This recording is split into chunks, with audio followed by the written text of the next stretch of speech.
tarde aí para todos. Hoje é 22 de junho de 2010, terça-feira. O verbete é o 1606, 4 páginas, 39 logias e 11 máximos.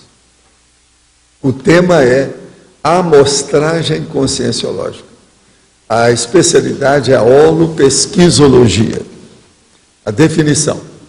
A amostragem conscienciológica é a ação, processo ou técnica de escolha da amostra, exemplo, testemunha, cobaia, modelo, retrato ou protótipo adequado para análise do todo ou a população do objeto pesquisado no universo da conscienciologia, a fim de sustentar a tese ou assertiva extraída dos achados encontrados nos fatos ou para fatos investigados. A amostragem pesquisística é a complexidade da consciência. A amostra como sendo um instrumento para informar aos interessados a descoberta de alguma coisa ou da neo-verpon sobre toda a classe da realidade investigada. O problema de a amostragem, em certos casos, não representar exatamente a parte do todo de maneira satisfatória. A amostragem como sendo problema real para todo tipo de pesquisa. A TENEPS permitindo o vislumbre da assistência policármica. A neo-verpon sendo mini-amostra do conteúdo da Central Estafísica da Verdade. Na argumentologia nós temos, eu não li tudo lá não, eu não li nem a metade aí da fatologia. Agora, na argumentologia nós temos a taxologia com 15 amostras específicas geradas pelas pesquisas conscienciológicas, quer dizer, 15 amostragens. Agora, na remissiologia tem 15 itens, nós ressaltamos corte da realidade, extrapolacionismo, identificação do padrão, leitura antecipada e pré-análise. Frase enfática.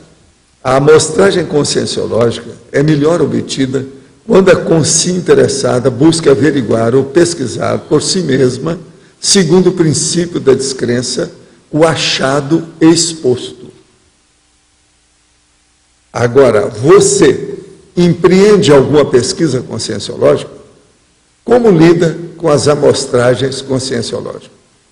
Eu quero dizer para vocês que na remissiologia, para a psicosfera está faltando um S. No inversor aí na taxologia, número 10, tem um espaço em branco a mais no início. E na parafatologia tem na pós-dessomática, está faltando o segundo hífen. Eu achei aí 3, junto aí com o Álvares. Agora, pergunta. Neosinapsologia, página 34. Poderia nos ampliar e exemplificar as neosinapses provenientes da observação atilada dos compassageiros evolutivos? Esse é o famoso exemplo arrasta, quando aprendemos através do exemplarismo cosmoético? Sim. E outra coisa, tem gente que acha ruim, por exemplo, quando eu demonstro aqui a minha condição de consciência cobaia. É que o exemplo arrasta. Eu mostro meus erros, meus trafares, e mostro os meus acertos, os meus trafores. Agora, o que eu quero dizer é o seguinte, que tem muitos desses fenômenos, das técnicas que nós usamos na conscienciologia, que a turma, de modo geral, aquilo que chega, acha que isso é impossível, não é factível. É impossível na prática. Então, eu quero mostrar que eu passei por isso, que não é impossível. E existe um princípio da humanidade, do humanismo, que é o seguinte: se uma pessoa obteve algum êxito em num determinado nível de manifestação, qualquer outra pessoa que é componente da humanidade é capaz de repetir a dose. De modo que é muito importante a questão do exemplo que arrasta. A falta de aprofundamento no estudo da estatística, suas leis e hipóteses sobre amostragens, pode ser considerado um trafal grupal, haja vista a pouca ênfase que é dada a esse estudo nos nossos anos de graduação? E quanto isso dificulta nossas amostragens nas nossas autopesquisas? Olha, eu estou de acordo com você em tese, mas eu sou obrigado a oferecer também um porém nessa história. ou 2, porém, se quiser. Primeiro, há muitas estatísticas erradas, a gente tem que descontar. Segundo, como é que você vai fazer estatística de fenômenos raros iguais ao que nós estudamos? Como é que você vai fazer estatística dos parafenômenos, aqueles que atingem o processo da multidimensionalidade? Então, isso aí, a gente tem que dar um desconto, você está entendendo? Você, em parte, você tem razão. Isso aí pode ser um trafal mesmo, grupal. Mas veja, esses meus praticamente 3 lados da questão também precisam de ser pesquisados. Comecei a escrever sobre a fase da sedialidade no futuro livro, baseado no meu diário de projeções.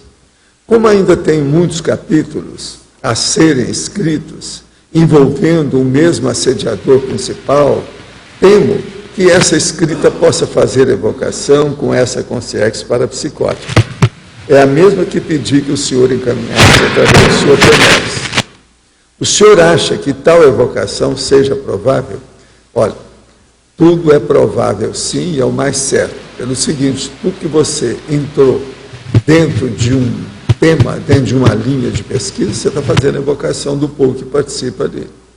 Se o assediador está lá, é personagem, é lógico que ele vai ser assim evocado. Agora, só tem uma coisa, a gente não deve ter medo de evocação de assediador, não. A gente tem que superar isso, a sua intenção é boa. Se o seu trabalho é cosmoético, se você está procurando acertar, se você tem discernimento, não tenha medo disso, não. Você tem que fazer uma coisa, tem que fazer a desassimilação dele, aí é outra coisa. Porque a gente pode falar numa pessoa e não ter nada de assimilar, nem desassimilar o que diz respeito a ela. Eu falo, não fede nem cheira. Para quem está começando na conscienciologia, o senhor recomenda alguma sequência de aprendizagem? Por exemplo, começa com EV, depois para Teneves, depois outra coisa, ou não há pré-requisito para nenhuma das práticas? Não.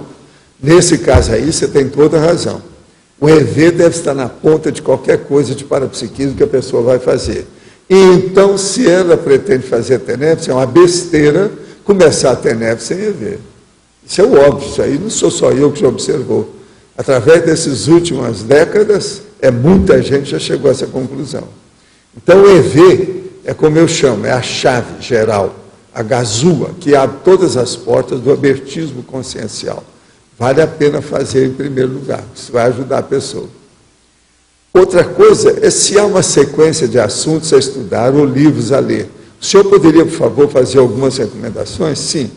Uma coisa séria é o seguinte, se você está começando agora, como você está falando na conscienciologia, leia, em primeiro lugar, um livro que eu escrevi, que é um manualzinho, um livrinho para qualquer um, que chama Nossa Evolução. É isso? Aquilo lá pode ajudar em primeiro lugar. Agora, depois, depende o que é que você vai estudar.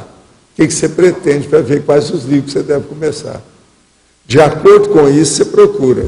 Se o seu problema, por exemplo, é estudar a duplologia, arranjar uma dupla, duplista, você deve ler o manual, né, da dupla evolutiva. Se o seu processo é sobre programação existencial que ainda não sabe, você deve ver o manual da ProEx, e por aí vai. Eu já dei as dicas dos principais elementos que a gente precisa. Se o seu problema é de Teneves, seria bom você ler os 700 experimentos, tem muitos capítulos sobre isso. Aí é o capítulo, então é o caminho que tem. Essas são as recomendações que vale a pena do ponto de vista técnico, prático. Agora, gente, eu queria falar para vocês hoje sobre um camarada que é muito falado por aí afora, até hoje, já morreu há muito tempo. O nome dele é Louis Althusser, quer dizer, Althusser, que escreve, Althusser. E eu acho que é muita gente perdendo tempo com esse cara. Eu acho que é uma besteirada o que ele andou escrevendo, o que ele fez, a vida dele. Ele era assediado e assediador. Agora, descobri aqui um cara, que é esse Tony Judt, sabe? Tony Judt, que escreveu Reflexões sobre um Sexo Esquecido, tem um capítulo inteiro sobre esse Althusser. Então, eu vou ler só alguns tópicos do capítulo dele. Ele matou a esposa Helene no apartamento em que residia na École Normale, em 16 de novembro de 1980.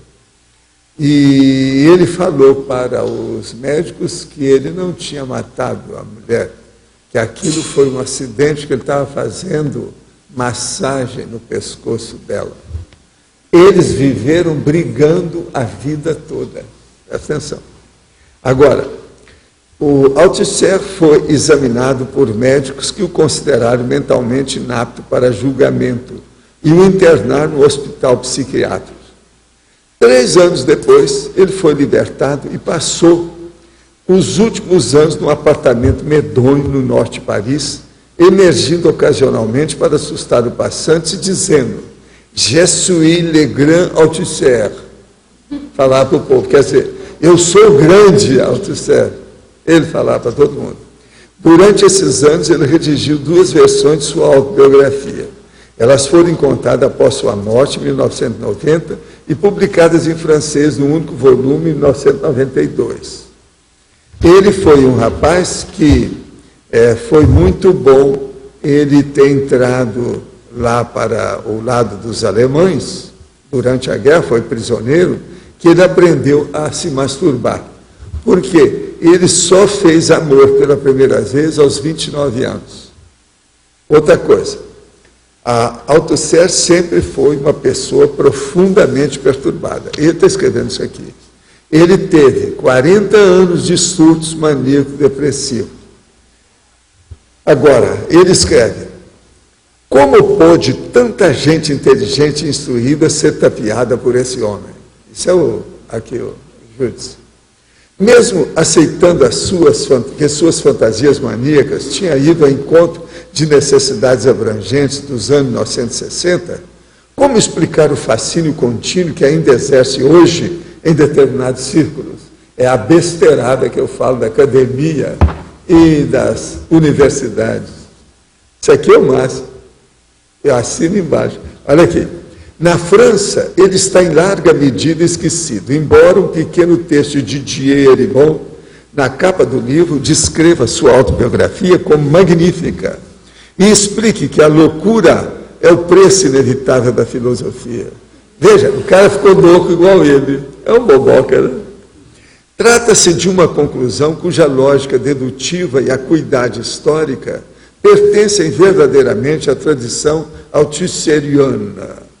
Mas Eribon é um jornalista francês que fez carreira bancando a hiena servil dos leões predadores da vida intelectual parisiense. Quer dizer, vocês pensam que eu falo as coisas contra os outros? Esse aqui é que fala.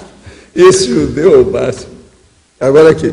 Nos Estados Unidos, contudo, ainda existem centros universitários de pesquisa que dedicam largo tempo e dinheiro ao estudo do pensamento de Althusser e organizam conferências caras nas quais professores pontificam uns para os outros sobre o althusserianismo em tudo, da linguística à hermenêutica. Enquanto isso, respeitáveis editoras de língua inglesa continuam a lançar livros como título The Althusserian Legacy, quer dizer, o legado althusseriano. Outro, Althusser e o desvio da teoria. Lendo Althusser. Althusser e a renovação da teoria social marxista. E Althusser e o feminismo. Agora, em sua maioria, são incursões ilegíveis das altas baboseiras. Alta baboseira com A e B maiúsculo, tá certo? Agora, é uma vergonha. Mesmo o mais obscuro especulador teológico normalmente coloca como meta algo importante. Das elucubrações de Althusser, porém, não saiu nada. Elas não estavam sujeitas à comprovação e não possuíam aplicação inteligível no mundo, exceto como apologética política abstrusa. O que isso diz a respeito da moderna vida acadêmica, no qual uma figura dessas consegue aprisionar prisioneiros e estudantes por tanto tempo em sua jaula de ficções insanas e mantê-los presos até hoje? Gente, eu não estou na enciclopédia deles, nem sou da academia atual. Agora veja, esse homem aqui é um historiador sério, está falando sobre o século XX, o capítulo é dele, quem quiser ler, está aí o livro, o homem é terrível. Outra coisa, eu tenho pena desse homem porque ele entrou na esclerose amiotrófica, é igual aquele que escreveu sobre o tempo, sabe como é? Que dá todo alterado. Agora, ele é um dos caras, esse autor. Mas ele, vocês não acham que o cara fala a verdade? É dos tais que eu gosto. Fala a verdade na cara, esconde a situação, diz tudo que precisa. Eu vou te dar um negócio aqui, isso aqui, você já examinou, você deixou lá para mim, não é isso? Eu posso ficar então com isso, é meu, né? Eu olhei lá na última hora, eu peguei, nem vi, para ver se tinha alguma coisa dentro ou não, eu só vim ver aqui para perguntar para você. Ô Valdo, você estava falando aí dos marxistas, aqui. É? Eu ouvi essa semana um neologismo que você vai gostar, é o Marxloide, a mistura do marxista com o imbeciloide. É o cara que está na academia fazendo apologia do marxismo. Isso é perda de tempo, né? Mexer tempo com esse povo. Agora, ó, tudo que vocês derem alguém falando sobre esse Althusser, é bom vocês lembrar que esse cara que está falando sobre ele também é. Por aí você já tem a crítica, vamos dizer, gratuita do processo. Professor Valdo, mas é impressionante, eu fiz um pós-graduação há pouco tempo, né, de 90 para cá. E, enfim, perto de 2000. Ele suicidou, né? Você sabe depois desse cara aí, né? Parece que pois é, tem uma polêmica, porque parece que foi de infarto, enfim, tem uma polêmica. Mas ele fazia uma certa apologia, eu acho, né? A questão de suicídio. Mas, enfim, na UFRJ era leitura obrigatória do curso, do pós-graduação, e alguns professores, obviamente, marxistas. Você no Brasil? Sim, aqui na UFRJ. Eu fiz uma pós-graduação na Faculdade de Educação, e o Althusser era um pega-deus, assim, leitura obrigatória, enfim. Uma outra coisa, eles pronunciavam Althusser desse jeito? Althusser, pelo que eu aprendi. Agora, gente, é incrível, né, o processo da burrice macacoide humana, né? Porque o processo é primata, né? Isso aí é um troço de primata. Imitam uns aos outros, a universidade está cheia disso. Agora, esse homem aí é bem a característica, que não tem saída. Não tem saída. A situação dele, qualquer um que for. Eu, há muitos anos, peguei umas coisas dele e disse assim, esse cara é louco. Aí fui olhar para ver se era louco mesmo. Aí eu não era louco. Esse recheio de marxismo tem na filosofia, em todos os campos, sociologia, até pedagogia, em todas as universidades. Talvez tenha havido da França, não sei, porque o Brasil teve uma formação antiga baseada na França, não sei se tem a ver com isso. Uma influência muito grande. São nos dois países, França e Brasil, que existe esse predomínio de, sabe? E por isso muita gente entra na onda do marxismo, porque tem gente aí dita intelectual que é marxista. Sei, mas agora com esses autores aí, do jeito que esse Júlio está estudando, acabou o comunismo, essa história toda. Ele mostra isso no século XX, uma das coisas que eles enterraram foi o comunismo, não tem jeito.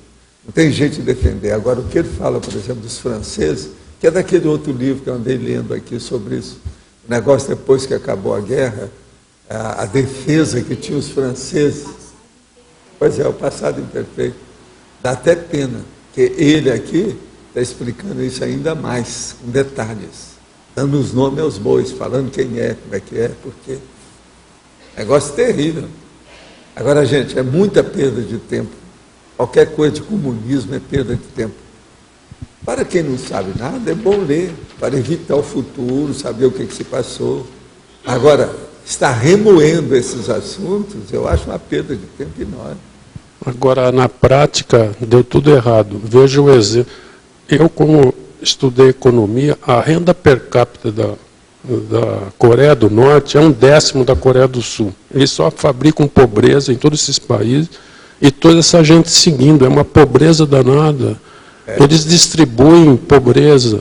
E o que sempre aconteceu, a Alemanha Ocidental, quando caiu o muro, tinha um carro que eles jogavam fora, lá, um carro que eles fabricavam. Eles são incompetentes economicamente, total. Agora, parece que Portugal deu uma lavada aí no futebol neles, né? 7-0, né? Aí, viva Portugal, não é isso? É isso? O povo deve estar tudo falando, viva Portugal. O ditador coreano, Valdo, lá, o marxista, ele proibiu, quando o Brasil jogou com a Coreia, daquilo diretamente. É o que eles fazem. Os chineses estavam pagando os chineses para representar a Coreia do Norte. Eu vi isso no jornal. Antes do jogo, muito antes. Eu falei aqui um dia. Quer dizer, ditadura, o povo fica tudo doido.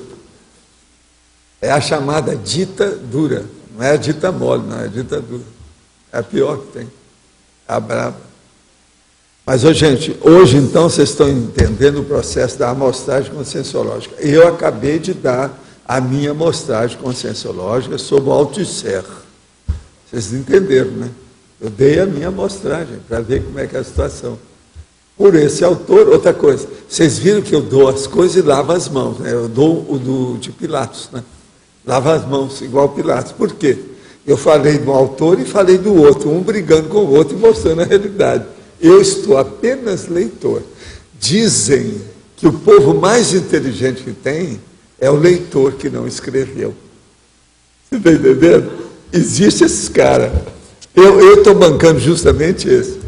É o leitor que não escreveu nada. Ele só leu.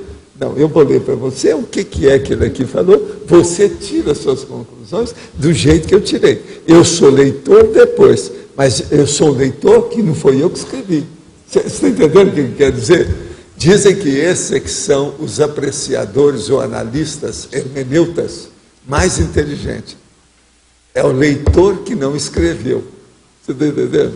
Agora, eu não sou assim, mas nesse caso aí eu sou. Estou fazendo de propósito. Quer dizer, eu sou o leitor que não escreveu, entende?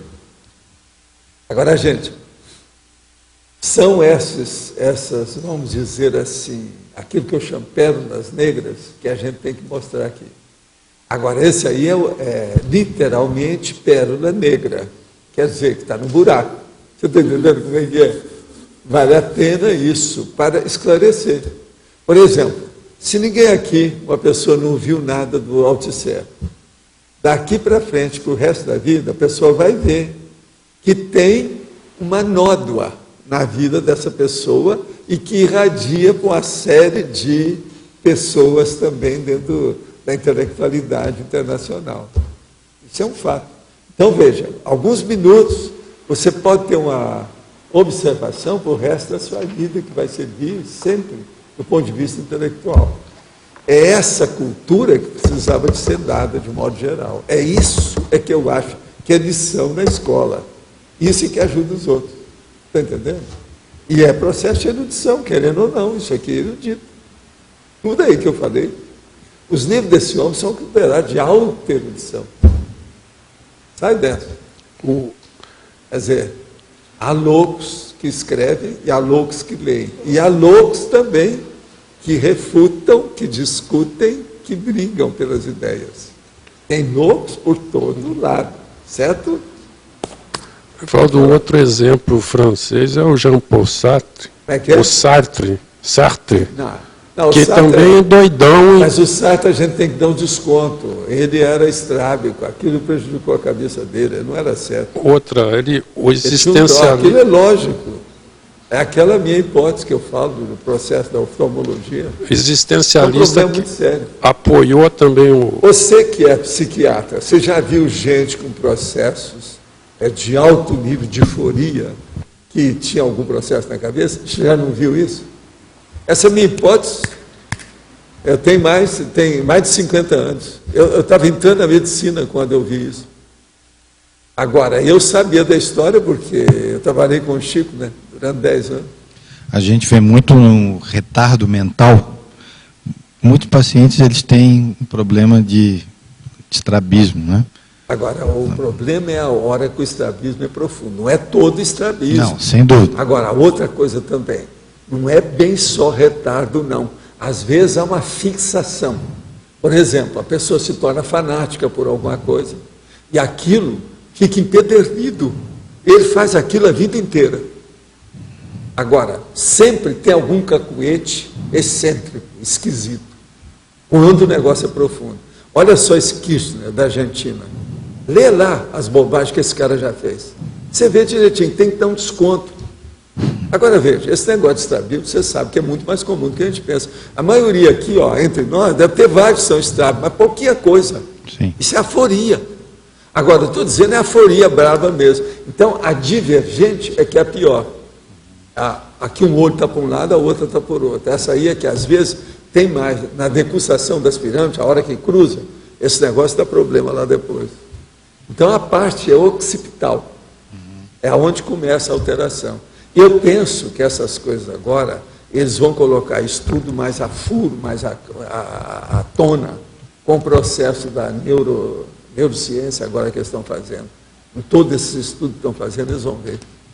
Agora, eu comecei a ver isso muito cedo, cedinho, por pessoas que eu conheci, que estavam alteradas. Você via direitinho as alterações.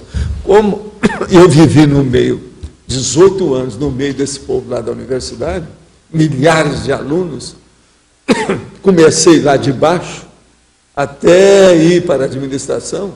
Então, eu vi tudo quanto é tipo de personalidade nesses anos todos, em 18 anos.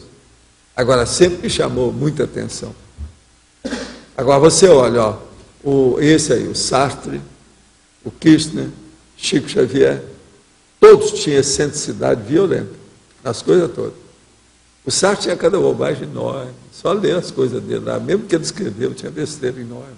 Esse Kirchner fez a opção de besteira. A mulher dele parece estar tendo mais resultado do que ele, por causa disso. Ela não é estrabismo. Agora, o estrabismo divergente, profundo, grandão, é esse que tem que ver a diferença. Porque uma ou outra aforia, isso é normal, qualquer um pode ter. E isso não acusa nada. E a pessoa, às vezes, pode ter isso, cura tudo. Agora, aquele que permanece, que o negócio é sério. Outra coisa também que a gente percebe, que, às vezes, o estrabismo é pior do que a cegueira. A cegueira não perturba tudo na pessoa. Não dá alteração cortical em certas pessoas. Já vi cegos geniais. Agora, o estrabismo, desse modo, a pessoa continua enxergando, está ali mais ou menos, tal, mas fica alterada.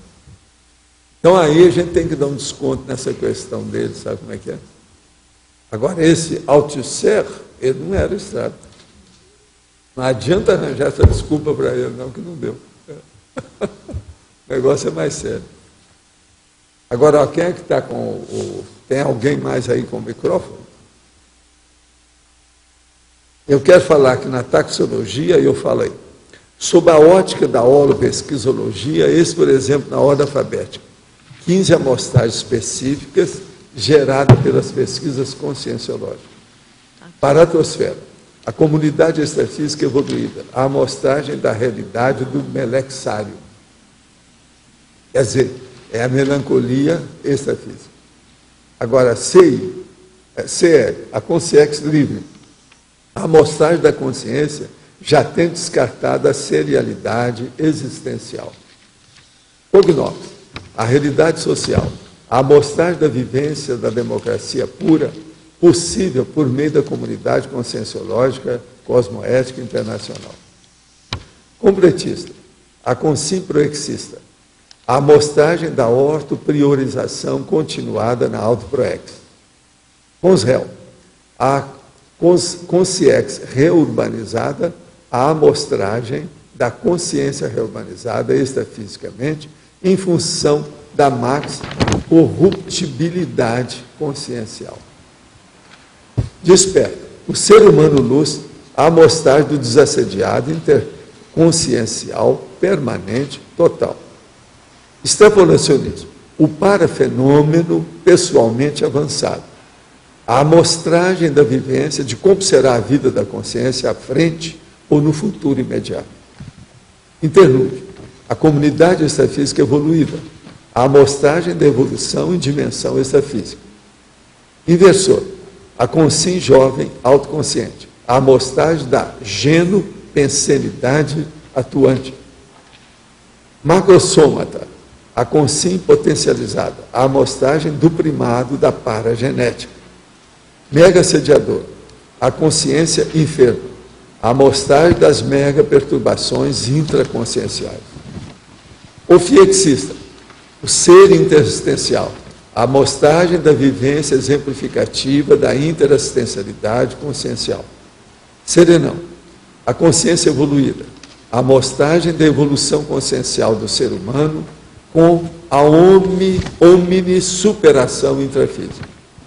Transmigrada, a consciência enferma, a amostragem do regressismo evolutivo infeliz das consciências. Então, veja, aí nós estamos dando exemplo da amostragem do ponto de vista dos processos evolutivos que nos interessam. E através de todas as áreas da conscienciologia, praticamente. Pelo menos as áreas principais, né, que a gente mexe mais. São 15 exemplos específicos, gerados pelas pesquisas. Aqui no... Fala um pouquinho aí na principiologia do princípio de toda consciência ser a mostra. O princípio de toda consciência ser a mostra do próprio patamar evolutivo. A mostra do próprio patamar evolutivo dela. Ela é uma amostra, uma amostragem. Né? Eu já falei aí, não, falei o desperto, aqui, ó, na amostragem aí que eu dei, eu falei do desperto, do inversor, do macrosômata, do mega-assediador, do ofiexista, do serenão, tem todo mundo aí. É uma amostra qualitativa, né? Quer dizer, você precisa de uma consciência só para poder estudar aquele patamar evolutivo. Não, e aquilo que eu estava falando, se uma consciência fez isso, outros também podem fazer. As pessoas são iguais perante a evolução. Depende dela se entusiasmar pelo assunto, quer dizer, ela ter automotivação, se dedicar ao processo. Isso vale a pena pensar, né? É o caminho. Muito interessante. Valdo, nessa aqui, eu tinha entendido o seguinte, ela é uma amostra, é o pré-serenão. A pessoa é pré-serenão, ela é uma amostra dentro da serenologia toda. É isso. Ao passo que você vai evoluindo um pouquinho de cada vez, você vai ter uma amostra do que vai seguindo. Você é pré-serenão. Começa a fazer a TENEPS, você é a amostra da ofiexologia. Você faz OFIEX, já tem um OFIEX sua. Você já vai ser uma amostra, por exemplo, do teleguiado, e por aí vai. Agora uma coisa... Uma amostragem. Que eu queria que você aprofundasse a interaciologia aqui da página 34, que eu peguei o significado de interaciologia, interação, amostragem, sinédoque. Isso aí seria bom você estudar. É aquilo que eu falei sobre o caso da sinédoque. Você lembra que foi para você que eu falei, né? Estudo da sinédoque. Porque a sinédoque, pelo que eu vi, sinédoque é uma, vamos dizer, uma palavra que ela tem um significado mais amplo. Né? Isso. Agora é por isso que... Então a amostragem, ela é pequenininha. Ela tem um significado reduzido, que está começando. A sinédoque expande aquilo. A sinédoque, ela é o telescópio, ela é a luneta, ela é a lupa, ela é a ampliadora. É isso que eu tinha entendido, que ela amplia o processo. Hein? Ampliou o processo, igual você falou. É, ampliação. Agora veja, ela amplia, é a lupa, amplia tudo. Então vale a pena pensar nisso. Agora veja, do ponto de vista da interação, não está perfeita a interação? Tá. Interação, amostragem, sinédoque. Agora, ó, tem autores que já falaram sobre isso. Não assim, com esse objetivo, do jeito que eu estou falando aqui, claro, não. A cinética é muito mais usada e pesquisada do que a gente pensa, mesmo em ciência. Eles estudam muito o processo da sinédoque.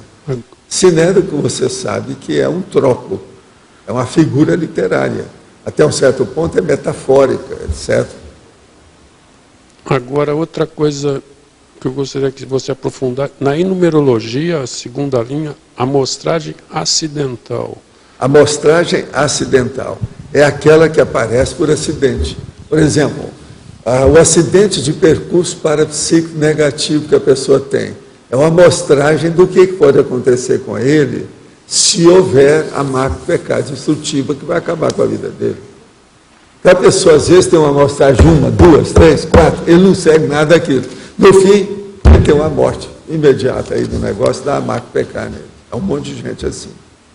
Certos acidentes de percurso são amostragens de alerta, de aviso. Estão mostrando a campainha que está soando. Tom, está chamando a atenção para a pessoa se despertar. Isso é um fato. Eu vi muita gente na minha vida assim, e vi alguns que foram embora mais cedo.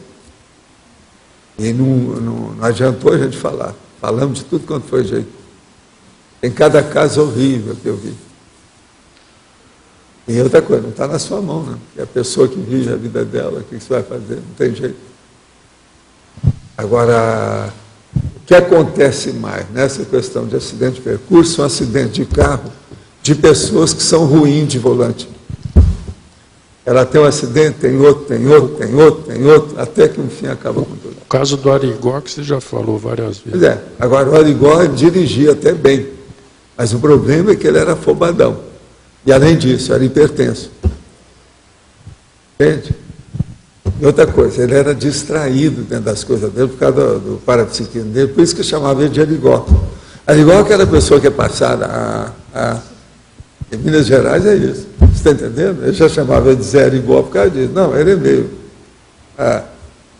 Mas é por causa do parapsiquismo dele, nisso aí. Mas agora, o problema é que, junto dele ser Arigó, ele fazia um monte de coisa tudo rápido, uma opção de coisa. Ele deixava de ser Arigó quando fazia isso.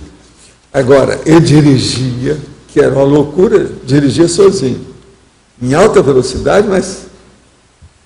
Agora, tudo por quê? Eu vi isso com... São uns 3 ou 4 médios de efeito físico que morreram assim. Tem outro que chamava Etevaldo, que era desse jeito também, que era médio de efeito físico. O outro foi o Mirabelli.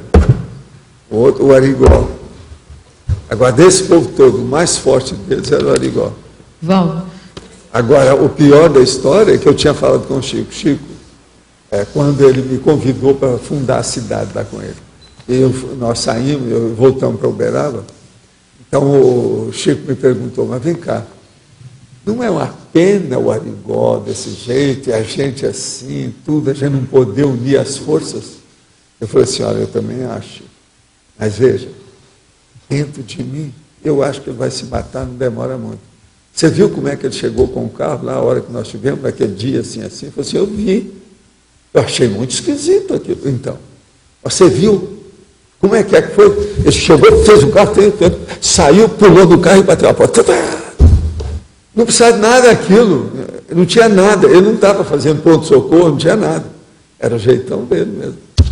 Ele era dispersivo? Hein? Ele era dispersivo. Não, não é só dispersivo, não. Isso dependia da hora. Agora, o problema é que ele, às vezes, era até hiperativo. Você está entendendo como é que é? Pelas coisas que a gente viu, o que a gente viu lá foi isso. Agora, ele era impressionante a hora que ele ficava em transe. Eu vi, ele fazia assim, ó, o negócio saía ali, aquele pingo de remédio, vinha do espaço, caía na mão dele, e outra hora no olho, ele fazia assim com o doente, e caiu o negócio no outro. Aquilo é impressionante. Eu vi isso tudo. Outra coisa, ele mexia no olho do cara com canivete. Valdo, e a equipe extrafísica? Agora, vocês há de ver, não era o que eu estou falando, nem o Arigó, não. Vocês há de ver, eram os caras falaram o que eles viram lá com o Arigó. Dava pena. Principalmente o povo que tem medo. O cara estava lá, 5 minutos depois, o cara ia falar, mas o que foi? Não, eu já vi tudo, não quero ver mais não, vamos embora. Os caras ficaram tudo com medo. Você está entendendo? Nunca mais aparecia. E a equipe extrafísica que acompanhava ele? Não, havia mesmo. O Arigó realmente tinha um alemão. Desses médios todos que falavam que tinha Dr. Fritz, isso e aquilo, o único que eu vi que tinha mesmo o Dr. Fritz foi ele. E outra coisa, a dona Erna, que era alemã, né? Minha amiga, negócio lá do Dr. Belha, tudo, que era a mãe postiça da minha mulher, ela também conversou com o Dr. Fritz, tudo em alemão. Eu sei da história toda. Você está entendendo?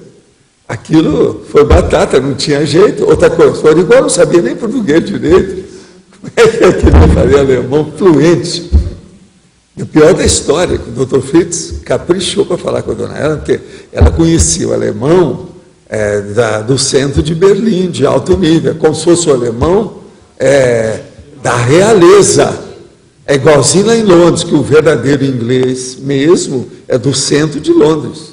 Não pode ser de taxista e nem do bairro. Agora, ele falou bonitinho para ela, com um monte de coisa. Eles viram a cirurgia, viram tudo. Entende? E ela foi uma dessas pessoas, mas eu encontrei com outros que fizeram isso. Agora, por exemplo, nas coisas do Arigó, uma vez eu estava lá com o Chico, nós estávamos em Pedro Leopoldo, os dois, e a gente já estava trabalhando junto, aquela coisa toda, quando veio um grande personagem do Exército do Brasil, que veio, e a gente olhou para ele e falou assim, o que houve? Você fez cirurgia do seu olho? Fiz. E como é que foi? Eu fui lá no Arigó, ele acabou de fazer para mim, eu vim para cá. Ele, não precisa de nada. Não tem que fazer nada, está tudo bem. Ele tirou umas coisas que tinha no meus olhos, tinha pitiríase, tinha uma opção de coisa. Mas agora veja, eu estou impressionado com tudo aquilo. Agora veja, o cara que era alta patente do Exército está quase chorando na minha frente para contar o caso. Eu falei assim, Chico, que coisa estranha desse homem, esse aí é considerado machão, esse cara é durão da linha dura, como é que é isso? Igual tirou os negócios todos, ele não sentiu dor nenhuma e não precisou de passar nada, fez só um troço, né? Falou assim, pode ir que não tem mais nada. E o cara, nós vimos, o sujeito ele tinha vindo de Congonha do campo, que era lá perto, né? Ele chegou logo e eu vi o negócio com ele, uma coisa impressionante, eu nunca pude esquecer aquela cena. O Chico falou assim, Arigó, não é fácil.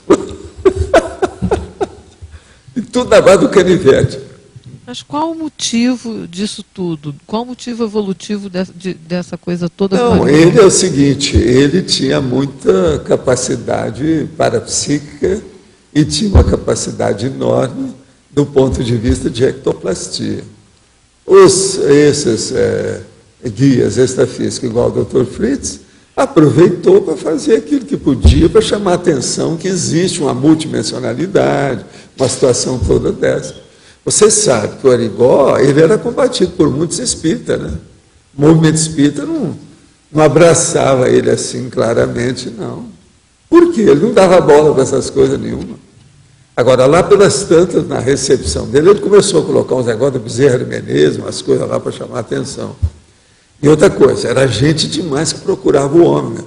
Então começaram a fazer pensão de todo jeito e o povo ganhando dinheiro com aquilo. Então, se falar que o Arigó tinha algum interesse nisso, não tinha nada. O Arigó era fora de série. Agora, eu conheci muito o Arigó e conheci muito o irmão dele, que trabalhou comigo. Entende?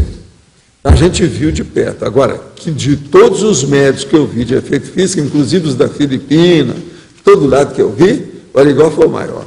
Ele é que tinha o maior poder mesmo de efeito físico direto. Era só entrar em transe, o negócio funcionava.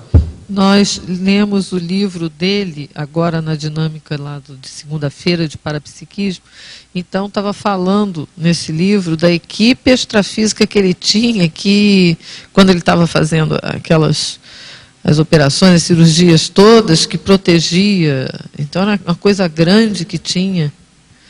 Nós ajudava muitos outros, mas agora o processo sério mesmo é da cirurgia lá.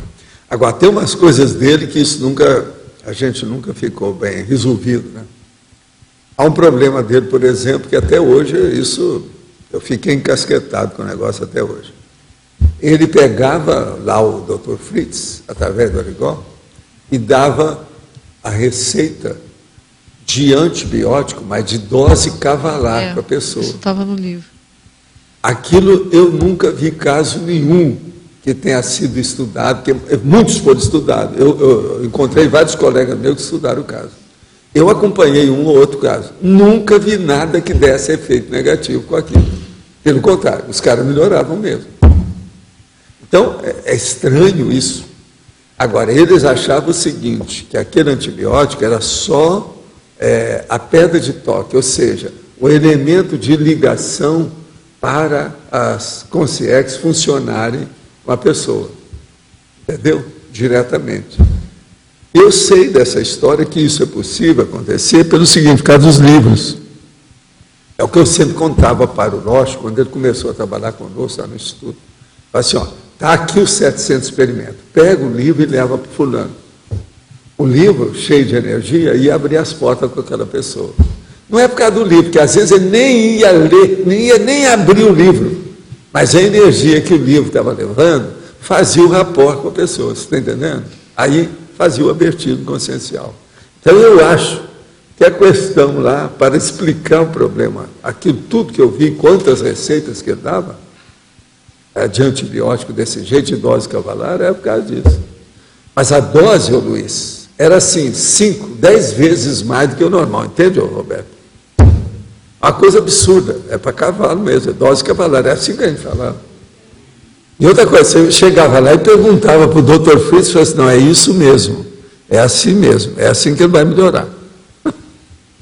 E eles ficavam impressionados que ele dava tanto antibiótico moderníssimo, coisa que às vezes ainda não tinha nem saído no Brasil, ele já receitava mas agora, isso. O Arigó, ele era bom nisso, porque ele trabalhou de EPTEC, uma opção de coisa, ele conhecia alguma coisa de remédio. O Arigó não era bom nisso, não. Isso aí era do serviço dele. Ele conhecia, ele sabia o que era o processo de remédio. Agora, por isso que não era mais estranho, né? Ele sabia que antibiótico não podia dar tanto remédio daquele. No mínimo, um excesso de antibiótico desse poderia dar uma certa intolerância, um problema de intoxicação, uma dor de barriga violenta, talvez, do cara, que não assimilasse bem, uma opção de coisa, e nunca teve nada. O povo melhorava. Agora, dose cavalar. Só de olhar aqui, não, esse eu não assino embaixo, não tem nada a ver com isso. Não dá. De modo que o processo de parapsiquismo tem dessas coisas. A gente tem que entender. Valdo, atualmente Arigó está fazendo curso intermissivo? Como é que é? Arigó está fazendo curso intermissivo? Eu não sei, atualmente eu não sei. Quando eu encontrei com ele, eu encontrei fora do corpo, depois que ele dessomou, ele falou até umas coisas para mim lá, etc. E eu deixei ele em paz, porque eu estava estudando umas coisas. Uhum. Eu falei isso no Projeções da Consciência, em algum lugar. Sim, eu sei. Entende? O Arigó gostava muito de mim, entendeu?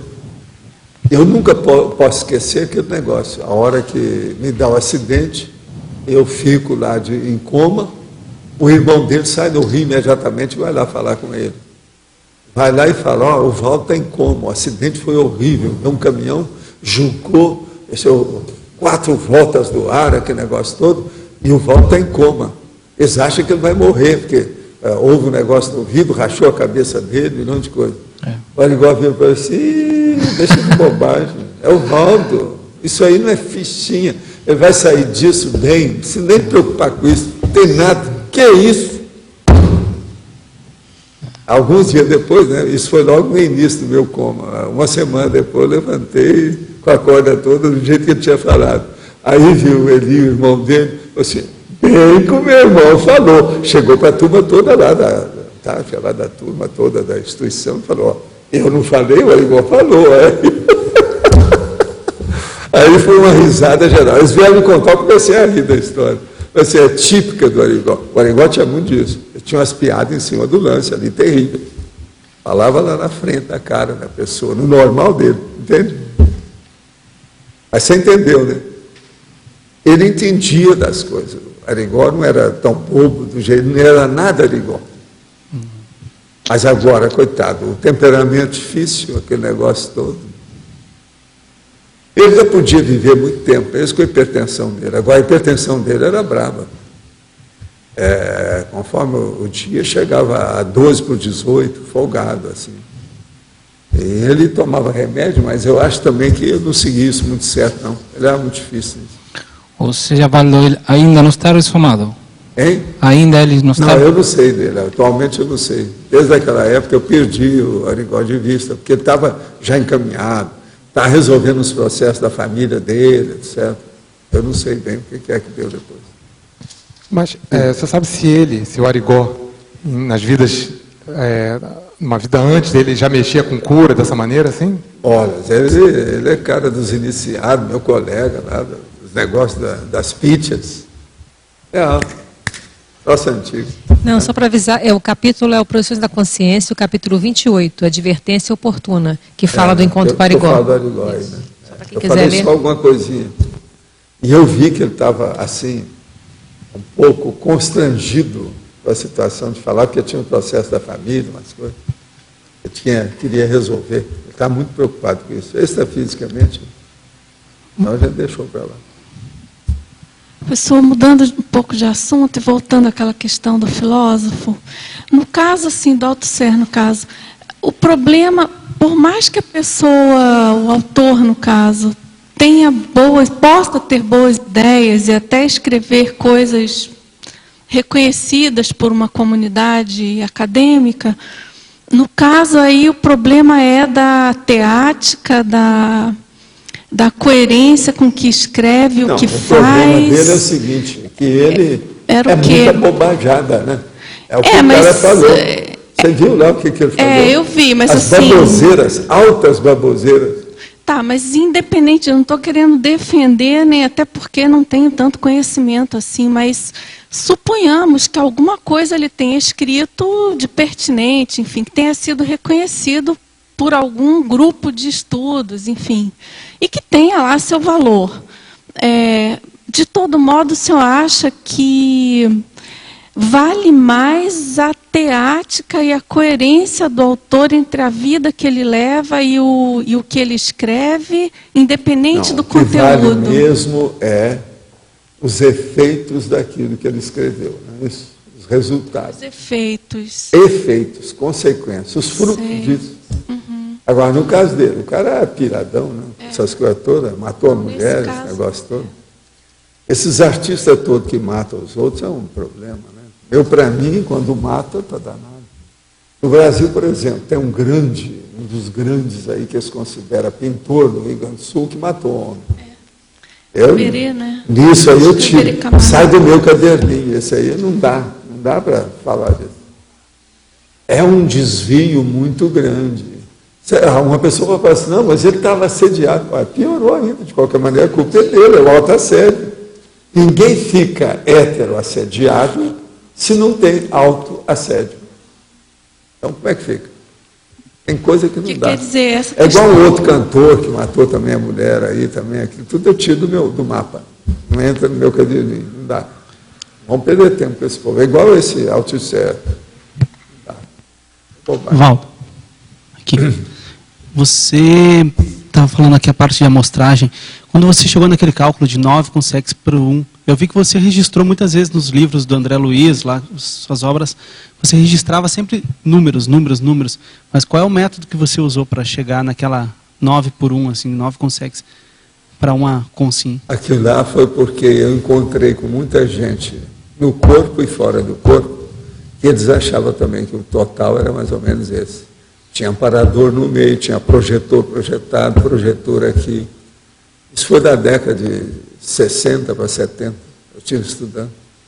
Isso aí era um processo que eu já vinha estudando desde o movimento espírita.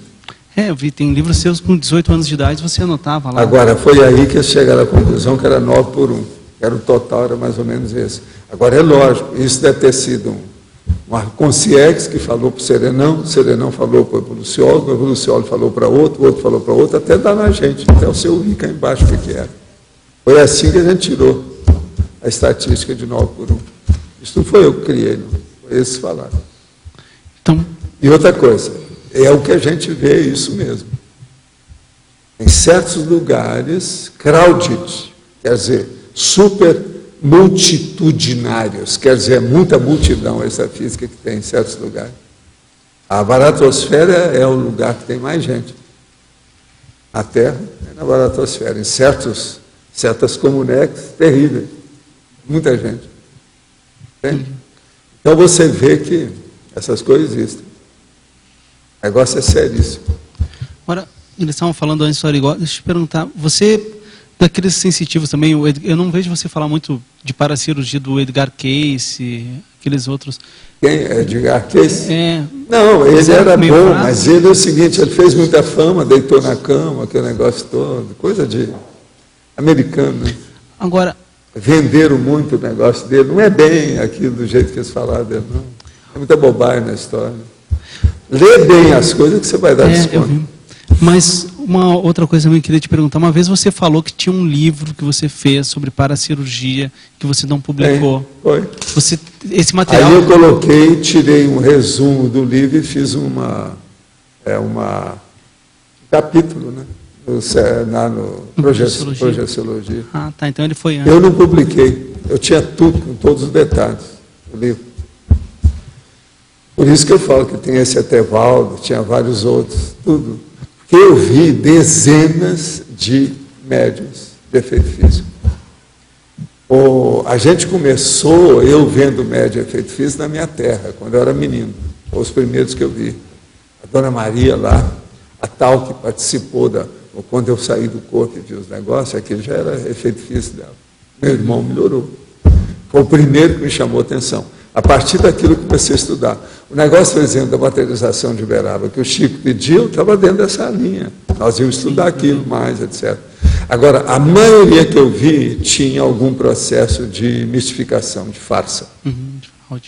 Principalmente quando a pessoa ficava de uma certa idade, ela começava a mistificar, porque já não tinha mais capacidade, já tinha desviado, feito alguma bobagem. Uma boa parte, principalmente dos homens, era devido ao processo de dinheiro e poder. Porque o cara crescia, desarranjava poder, dinheiro para ele, pronto, aquilo mixava, acabava tudo, desaparecia. Aí ele arranjava um jeito de continuar a ser o que era, para manter o nível. Aí dava tudo na cabeça. Tudo isso eu vi. Eu vi dezenas de médiuns, no Brasil e no exterior.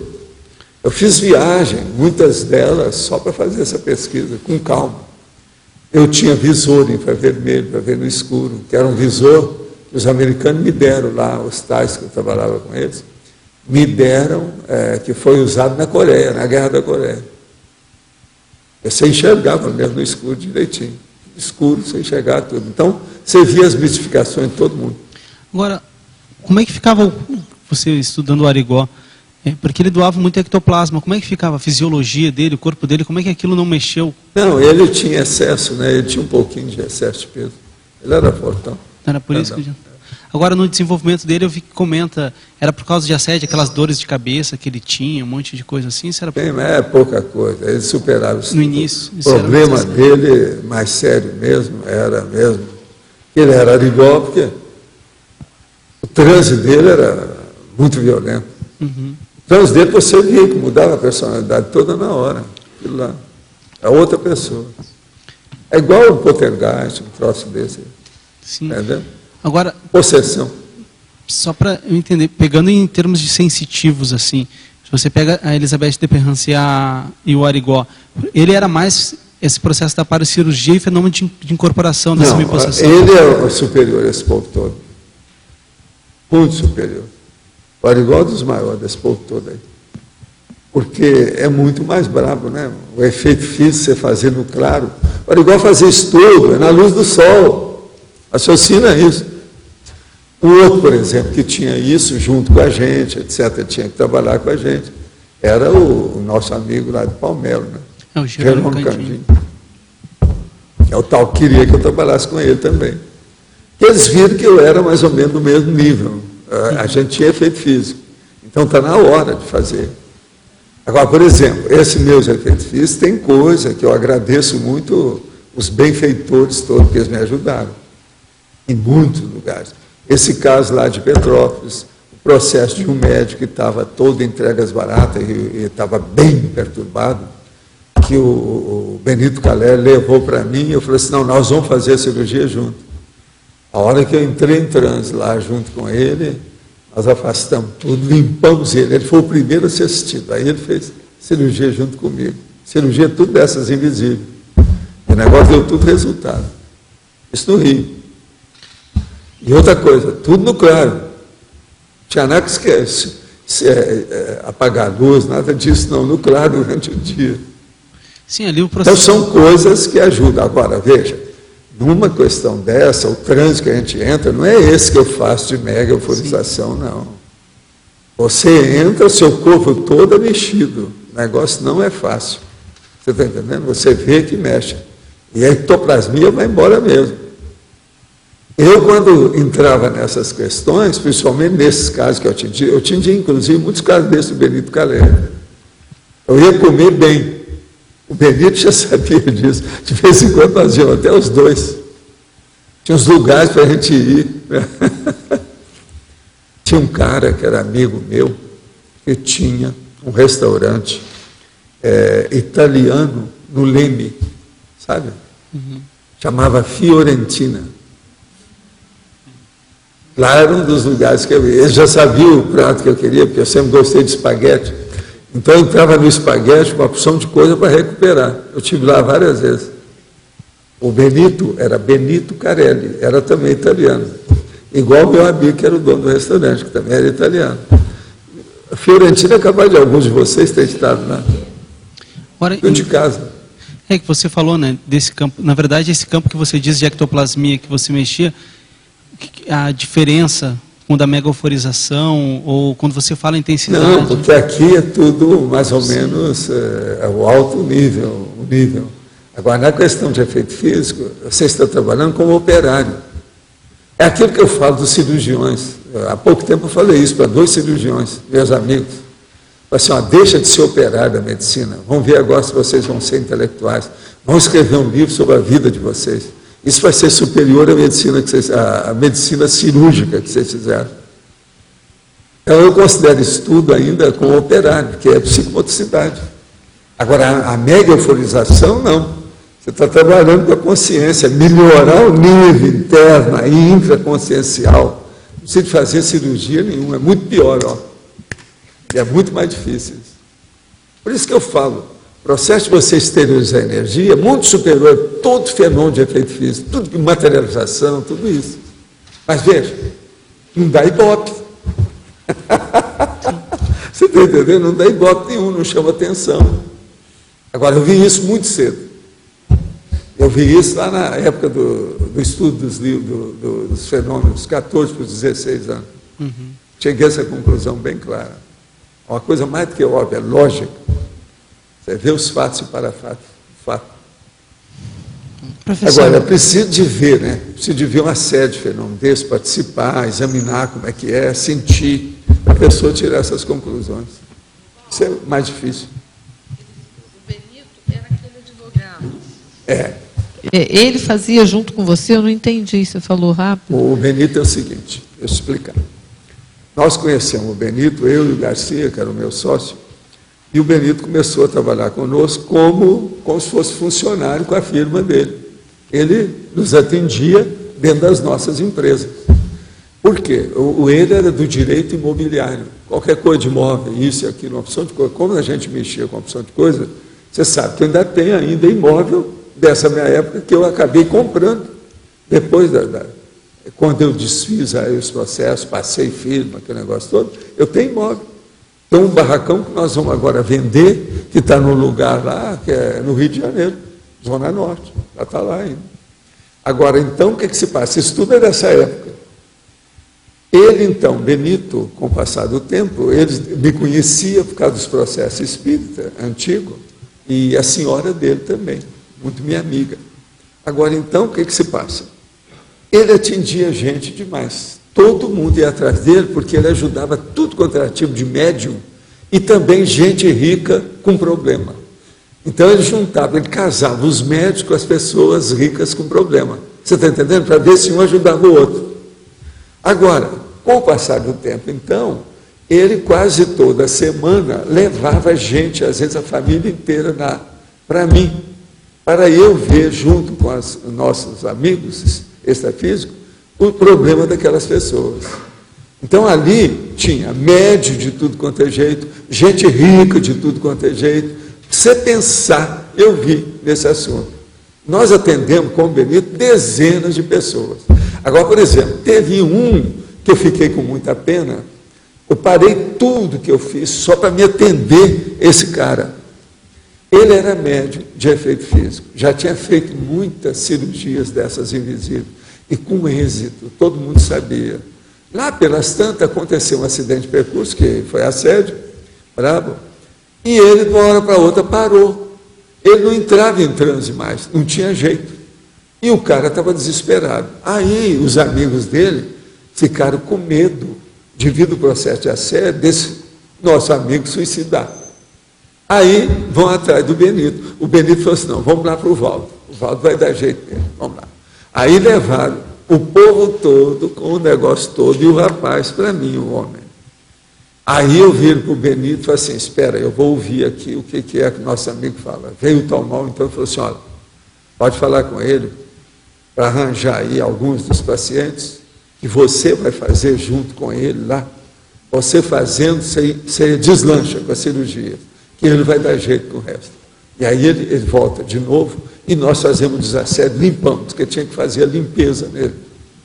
Aí nós escolhemos um apartamento específico, aquele negócio todo, escolheram os pacientes, o povo que estava na fila lá, que tinha parado o negócio para não atender, e lá vamos nós.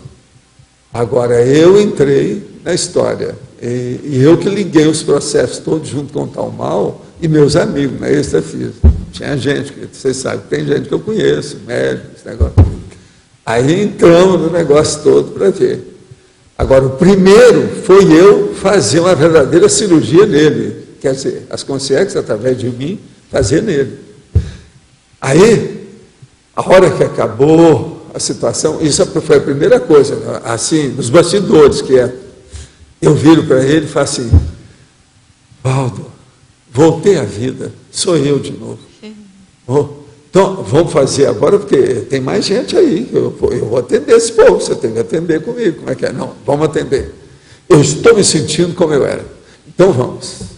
Foi tudo bem, não tem mais nada, ele deslanchou, ainda fez cirurgia durante muito tempo, esse cara. Ele não é muito conhecido, não, ele tinha um apelido, tudo, o negócio todo, mas o homem funcionava. E por que... Agora, igual a esse, eu vi alguns, tinha um deles que fazia os negócios no escuro, mas ele colocava o dedo assim e saía as coisas da barriga do cara, igual a turma das Filipinas, e o doente em pé. Eu vi fazer isso com a mulher em pé. Agora, eu vi tudo, mas eu vi na penumbra o negócio, e aparecia ali, ó, você via direitinho na mão dele. E por que aconteceu esse bloqueio com ele? O que apareceu? Por causa de assédio, né? Você sabe, efeito físico, minha filha, assim, faz uma bobagem qualquer, o negócio está para trás, é um perigo. Isso aí acontece entre nós famílias. Agora, esse caso dele lá, ele era um cara até bom, parece que bem equilibrado. Agora, eu fiquei com muita pena dele.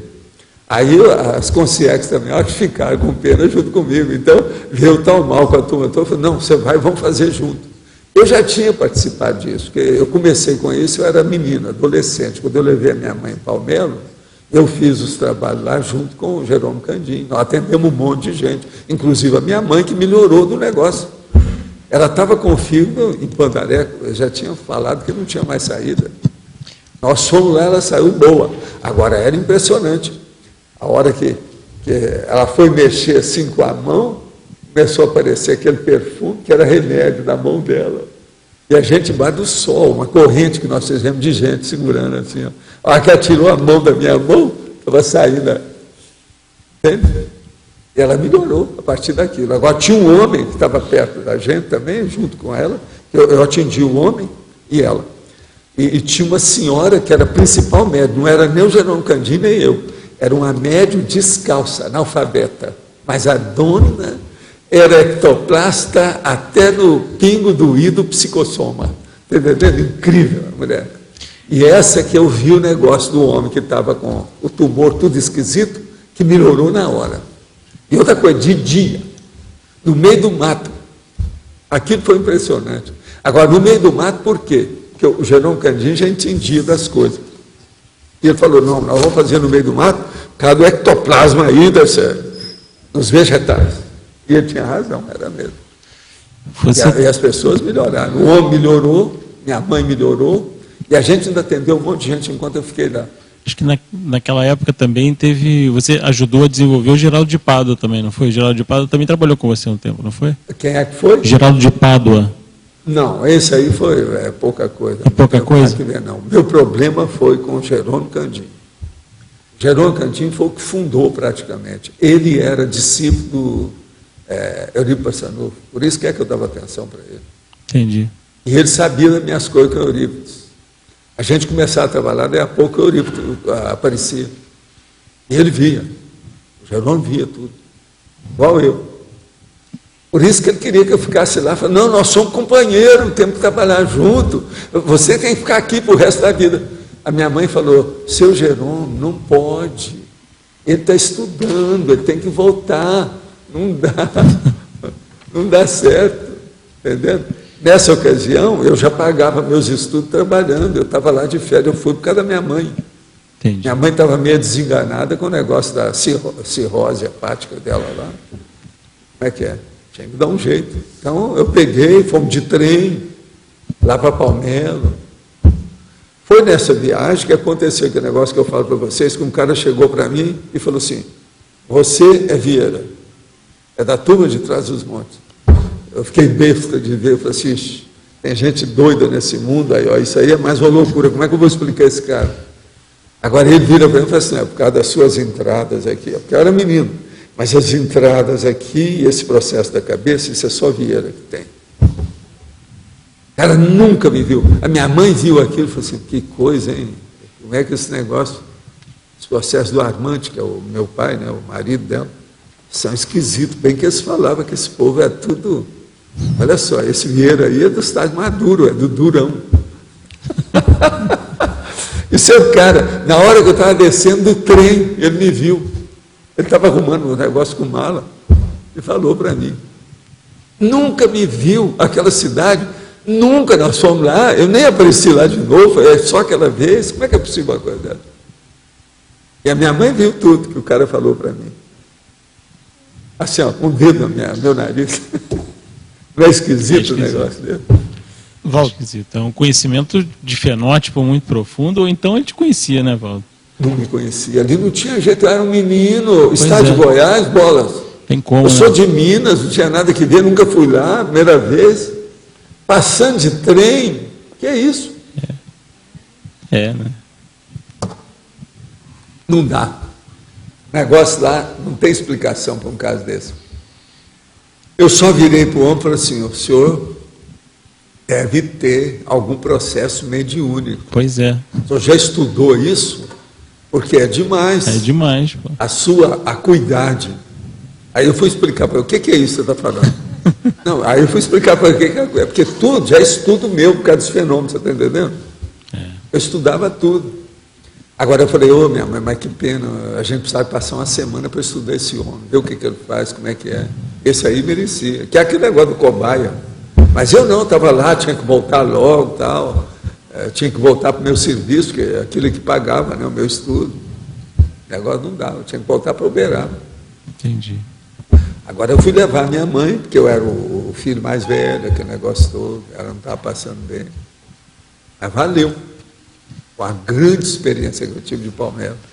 Agora, para você ter uma ideia, é bom eu falar para vocês, quando nós chegamos lá era muito primitivo. Eu, para tomar banho, foi preciso de colocar um balde com água e eu puxar com a corda no galho da árvore. E ninguém ia lá, eu estampava o negócio da árvore, para servir de...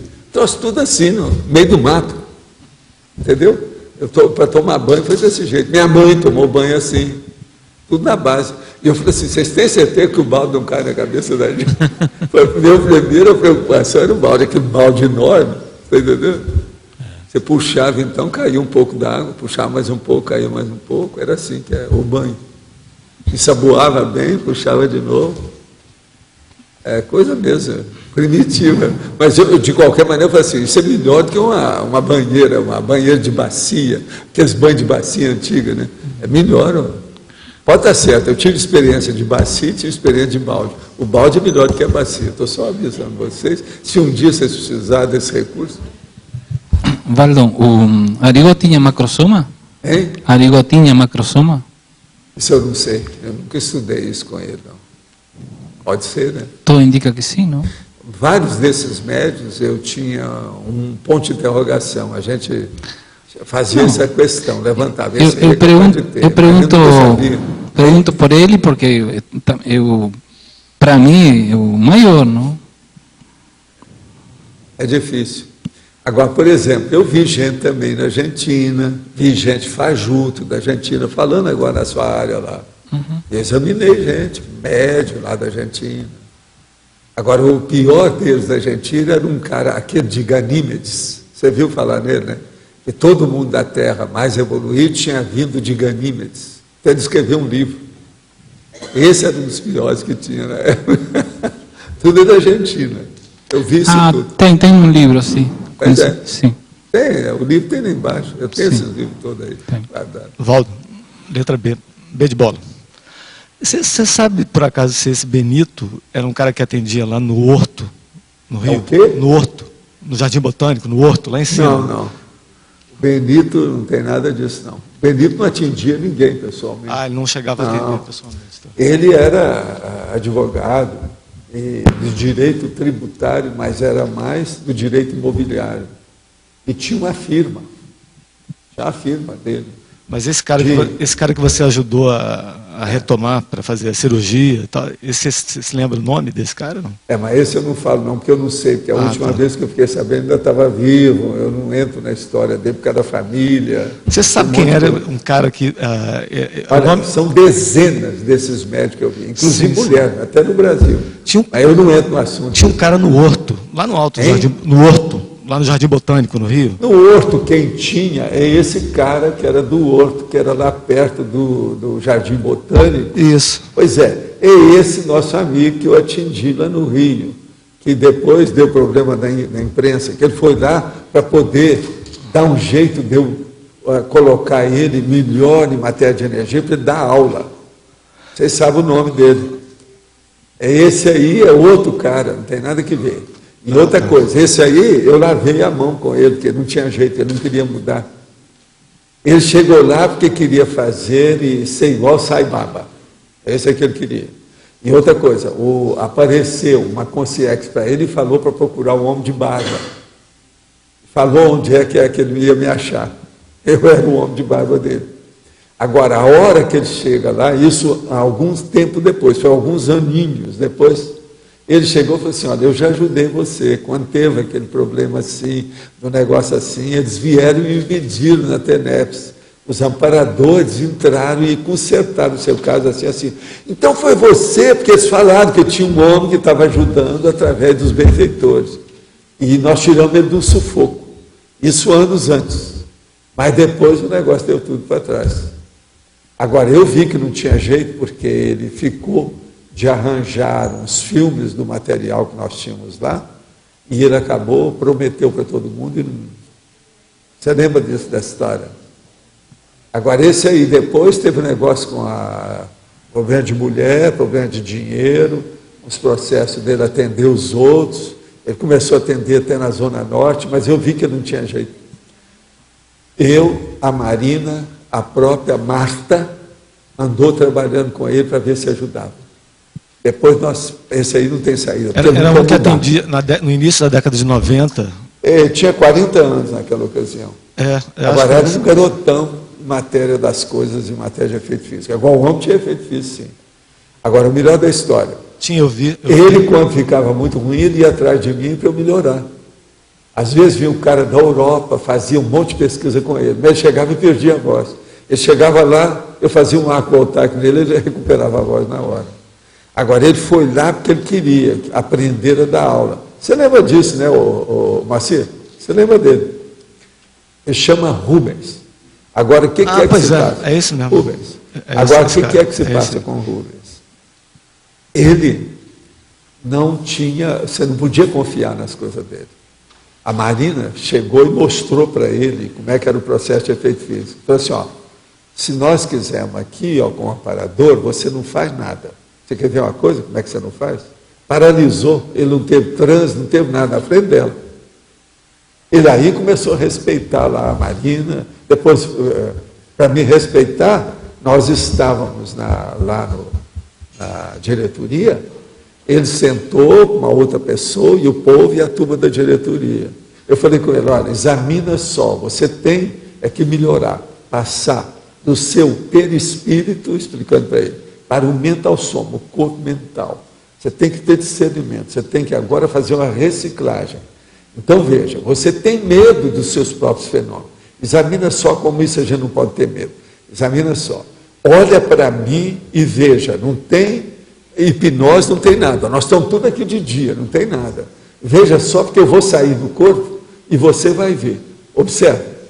Ele olhou, eu saí do corpo e fui na direção dele, assim, ó, dentro. Aí ele começou a gritar lá dentro.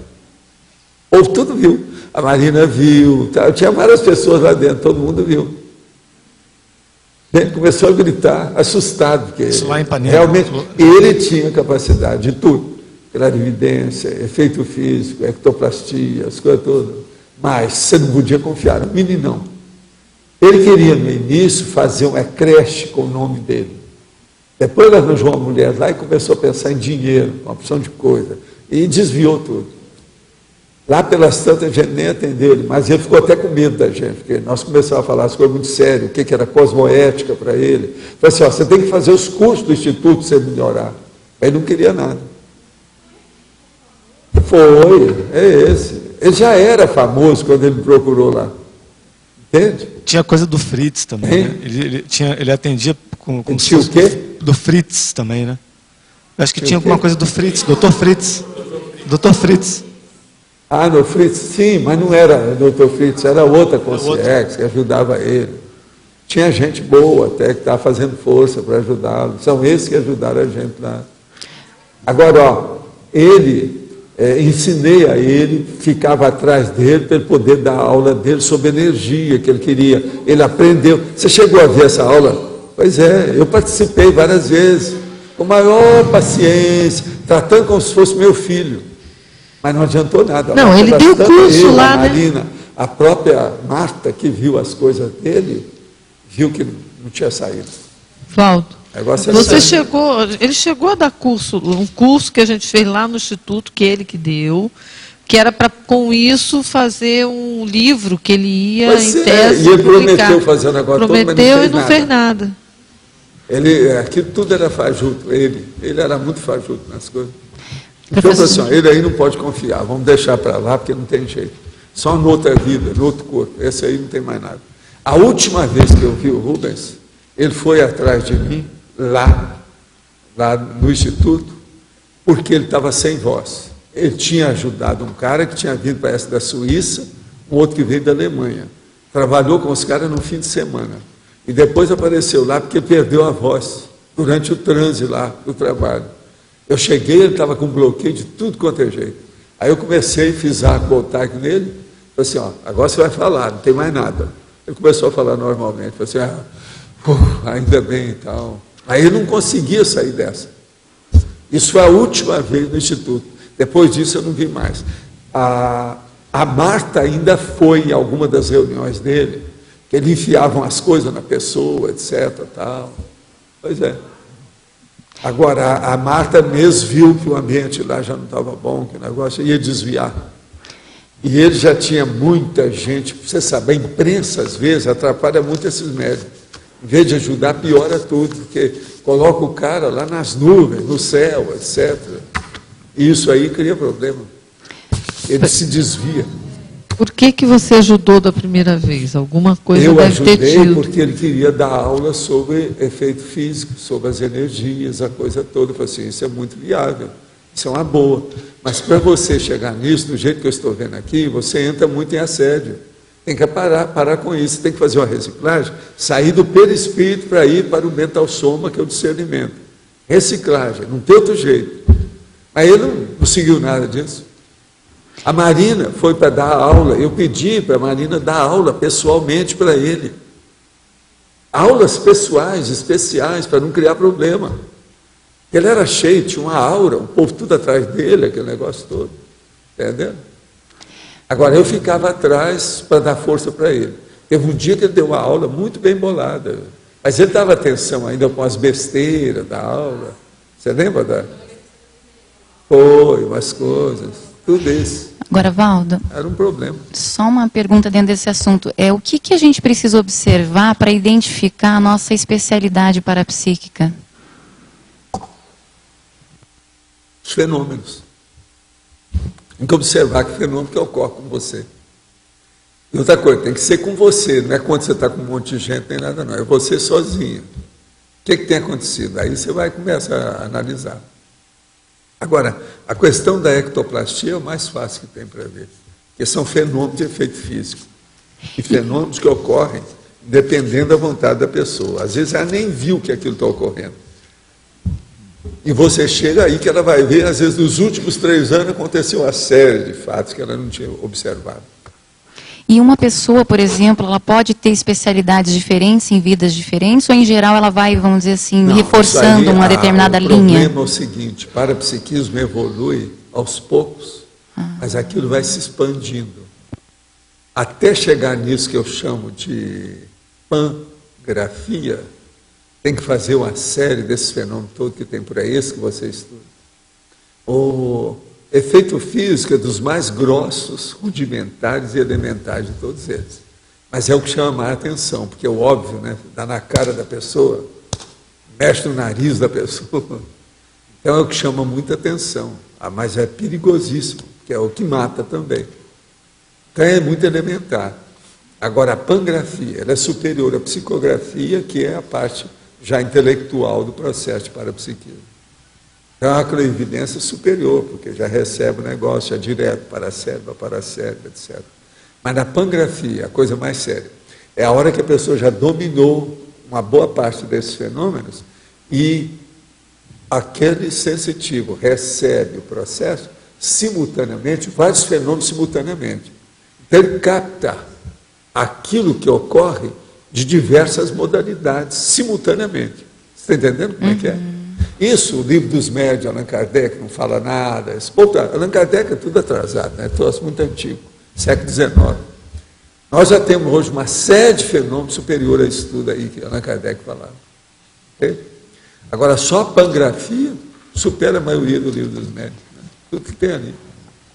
Agora, isso já é um ponto avançado, que a pessoa já é madura, já passou por isso. Agora, o que eu vejo é o seguinte, um caminho para desenvolver isso tudo e chegar na pangrafia até mais, é a TENEPS.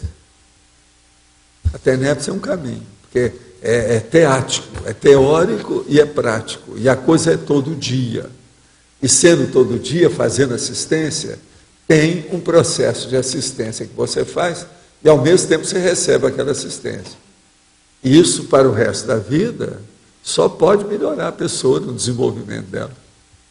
Então, a TENEPS é uma escola de desenvolvimento parapsíquico, entende? Junto com a assistência. E uma última pergunta, professor. Dentro dessa linha, por exemplo, quando a gente identifica alguns trafais dentro da área parapsíquica e deseja desenvolver, o correto é a gente seguir os fatos e fazer, vamos dizer, o desenvolvimento na medida da necessidade, ou não? A gente pode implementar rotinas para... Você deve fazer, não é só visando o desenvolvimento do seu parapsiquismo. Você deve fazer visando o aumento da assistência que você faz aos outros. Na hora que você faz isso, o negócio muda.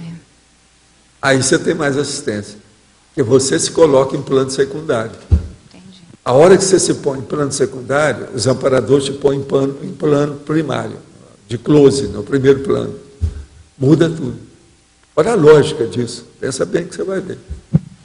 Não é inteligência danada isso. Professor Valdo, sim. Aqui eu não entendi, Luci. Você podia ampliar a diferença entre ectoplasmia e ectoplastia? Ectoplastia é o seguinte, é na hora que a pessoa tem os efeitos físicos sem ela perceber. Ela tem capacidade de ter o efeito físico. Todo mundo tem ectoplasmia, mas só os sensitivos de efeito físico que têm ectoplastia. São ectoplastas. Obrigada. Escuta, Luci. Pois não. A nossa amiga Silvana, você falou com ela agora à tarde?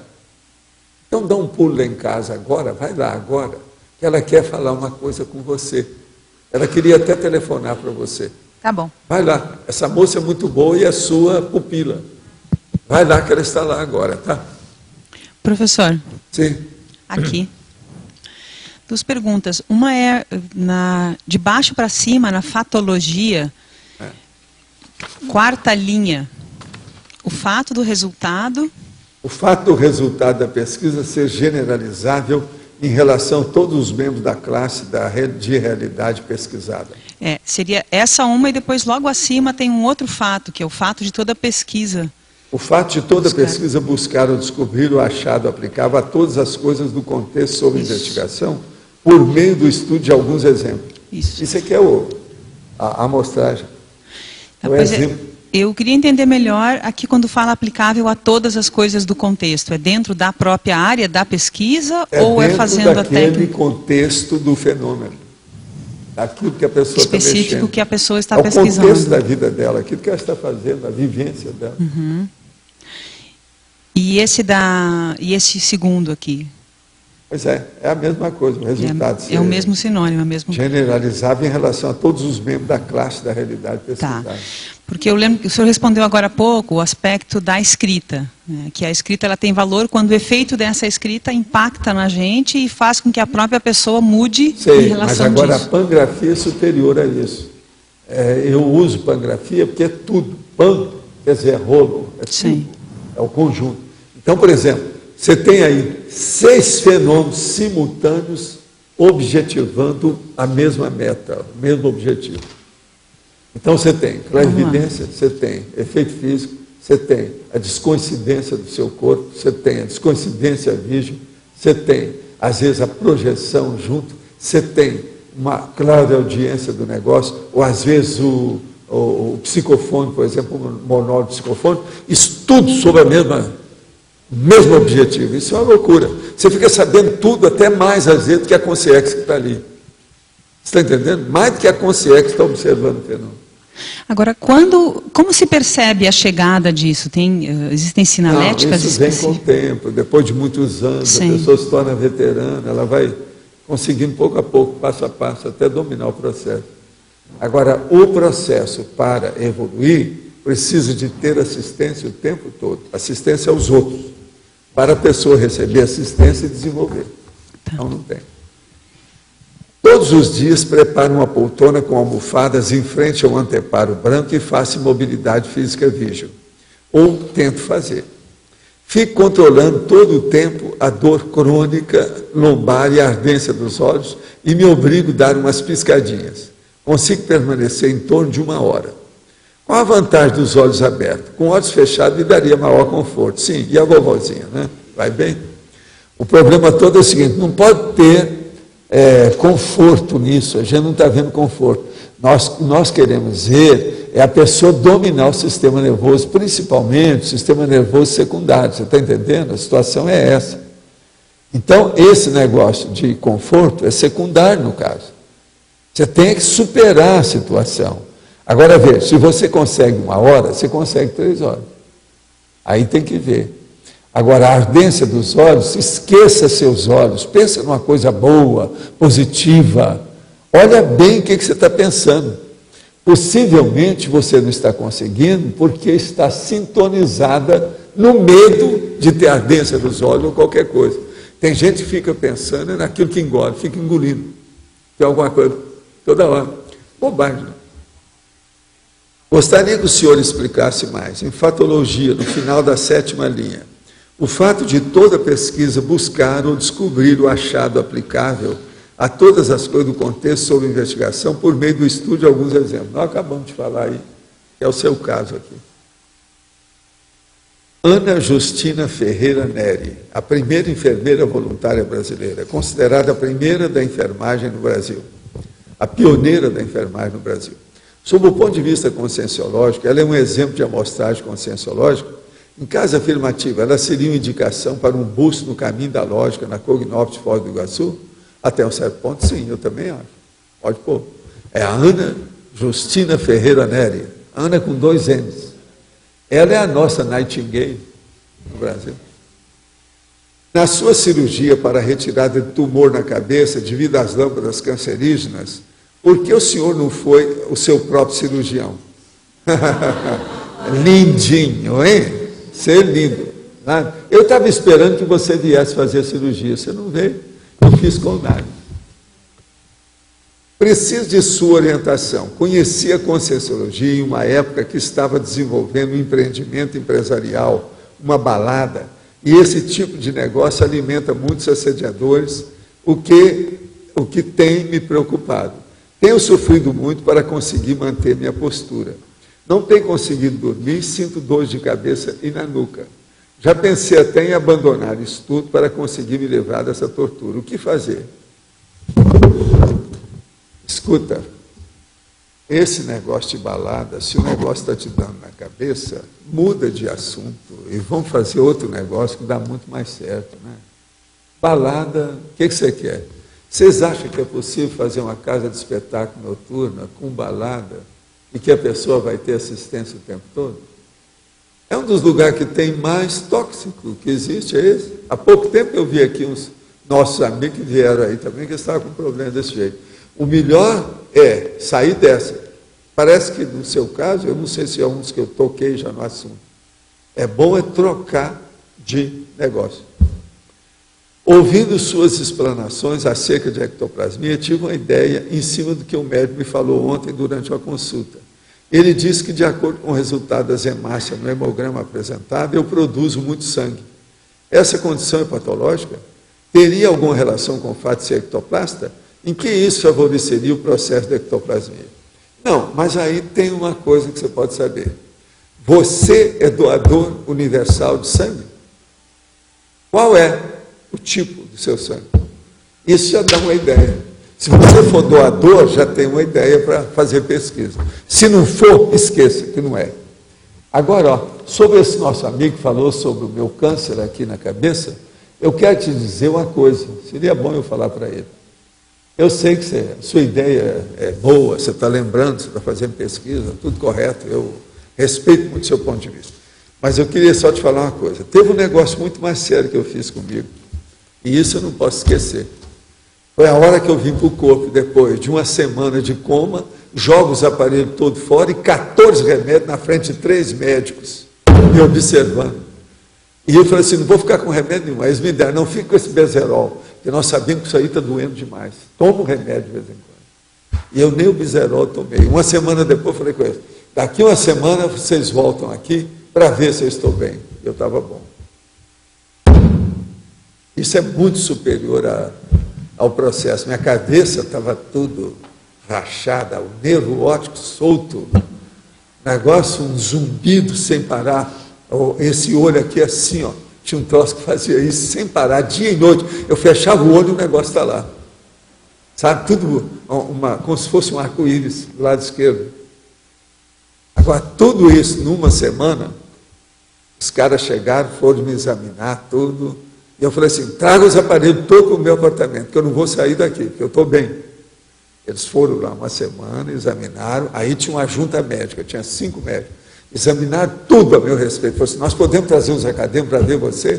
Que é impressionante. E tinha uma pessoa tomando conta lá do meu apartamento, junto comigo. Essa me ajudou muito.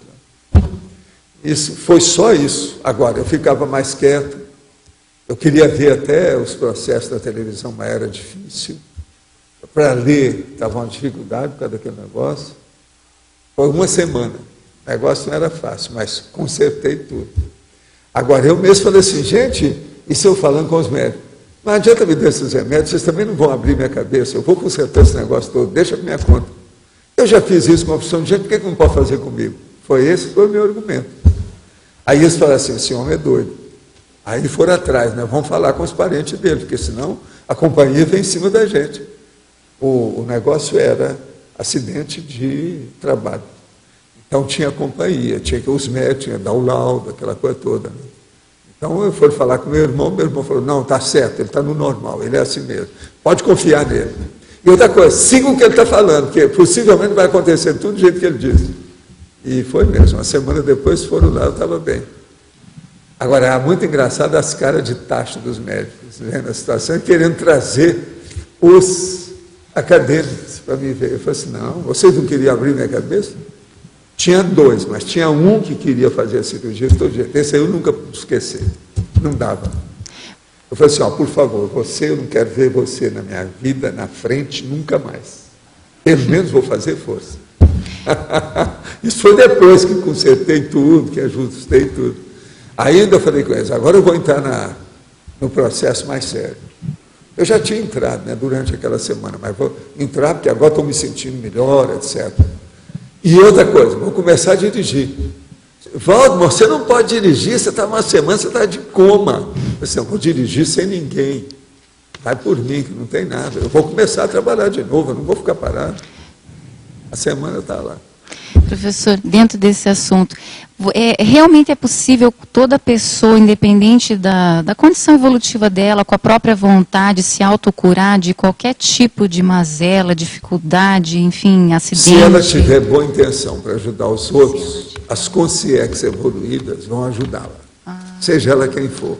Não tem nada que ver com religião, nem conhecimento dela, nem nada. A pessoa pode ser até analfabeta. Agora, o processo é da intenção e da capacidade que ela tem. Agora, nós temos que lembrar o seguinte, todo mundo tem capacidade de efeito físico de algum modo.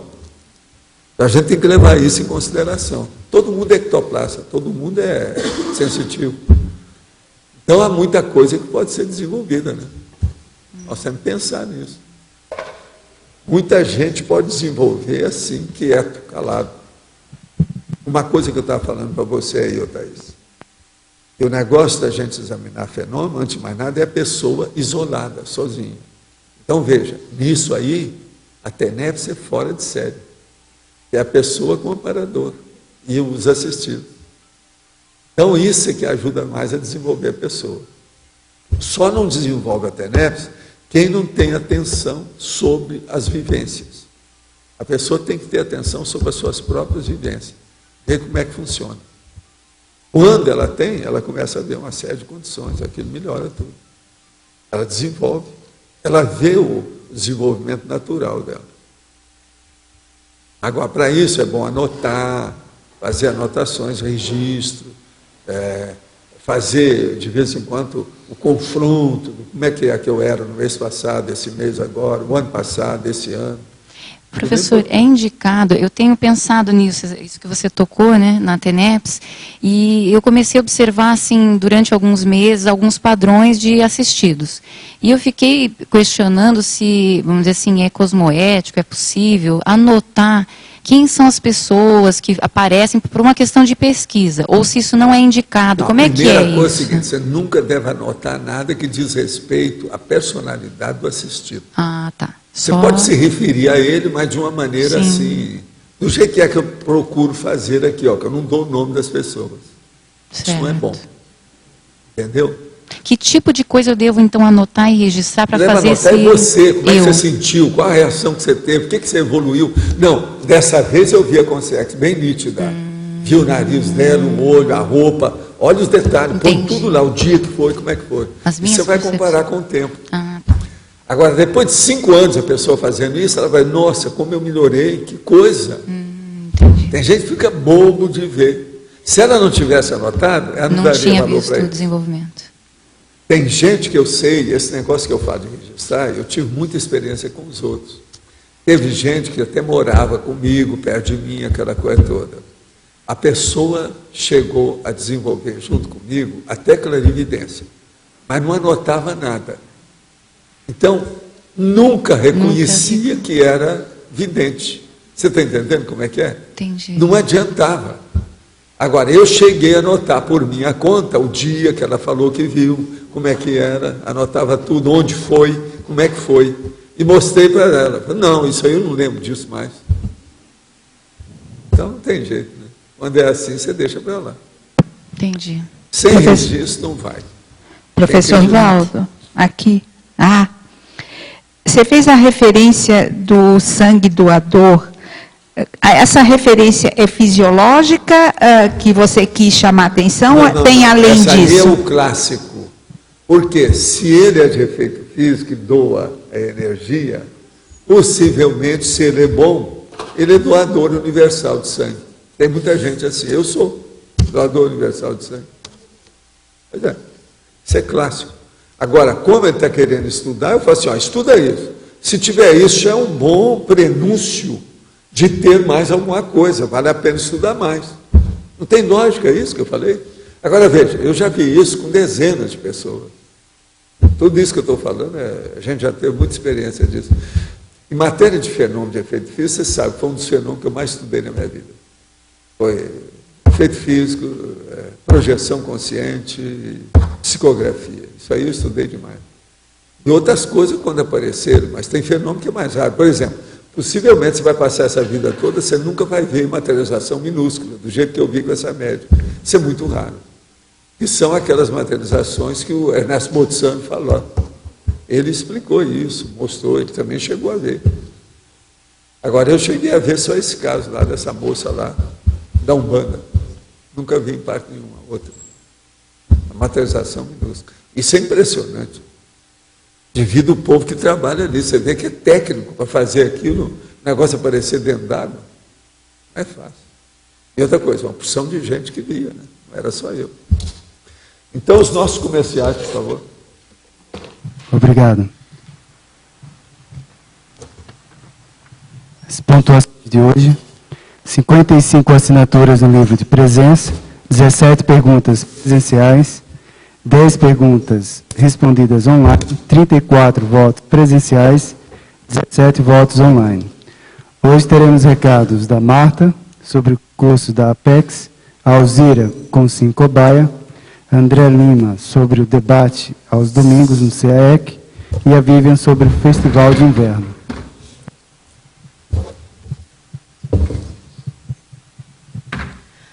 Boa tarde a todos. A Apex Internacional tem o prazer de convidá-los para o curso Introdução à Programação Existencial. Esse curso vai acontecer nos dias 17 e 18 de julho, aqui no CAEC. Maiores informações poderão ser obtidas pelo telefone 045-3525-2652. Repetindo o telefone, 3525-2652. Boa tarde.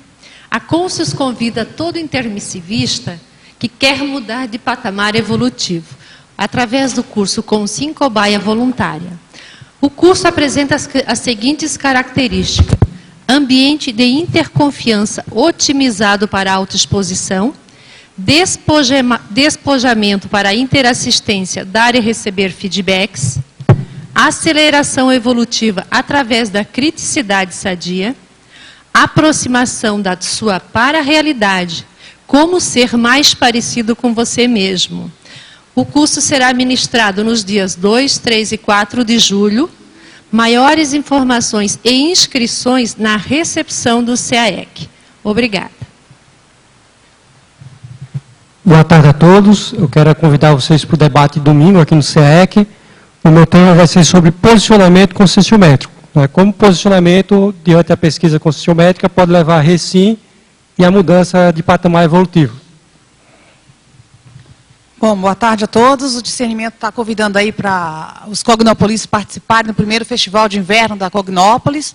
Então, já vai acontecer no próximo sábado. Então, a gente já está com uma programação bastante avançada. Então, a gente vai ter os talentos gastronômicos aqui da nossa Cognópolis, os talentos musicais, onde várias pessoas vão cantar, expor seu dote artístico, dança. Então, o festival ele vai ter diversas atividades que vai abranger todas as idades, inclusive as crianças, a partir até 12 anos, não paga para entrar.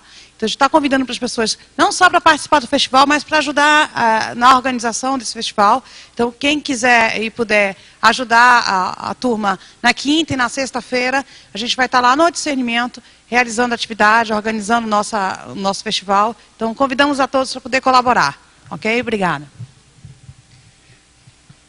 Para amanhã, foi eleito com 11 votos o verbete Mega Manipulabilidade, da especialidade Evoluciologia. Obrigado a todos e uma boa tarde.